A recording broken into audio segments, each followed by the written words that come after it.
হ্যাঁ, আমাকে অনেকে বলে আমি অ্যাপিজমেন্ট করি। আমি অ্যাপিজমেন্ট করি না, আমি সেকুলার সঠিক তথ্যে, অর্থাৎ সর্বধর্ম সমন্বয়।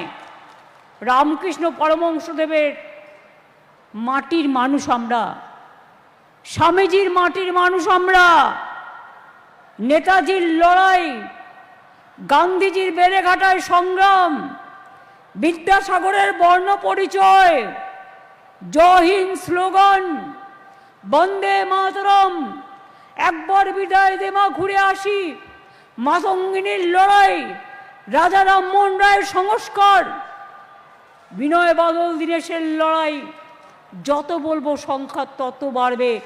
যখন আমি গুরুদ্বারায় যাই আমায় মাথা ঢেকে যেতে হয়। কই তখন তো তোমরা আমাকে কিছু বলো না, তাহলে আমি রোজায় গেলে তোমাদের আপত্তি কেন? এই যে আজকে আমি প্রোগ্রামে এসছি, আমি চাদরটা গায়ে দিয়ে এসছি, কেন জানেন? কারণ মা দুর্গার শিলান্যাস হচ্ছে। এটা আমাদের ধর্ম শিক্ষা যে কেউ, আমরা হিন্দুরা মেয়েরা দেখবেন যখন পুজো হয় মাথায় কাপড় দেয় বউরা, গাটা ঢেকে নেয়, কারণ হচ্ছে এটা ওদের কালচার। আর সব ধর্মে কোনো না কোনো কালচার আছে, সেই কালচারটা আমি যদি বলি মানবো না, হয় কখনো? ফলো করুন টাইমস নাও খবর।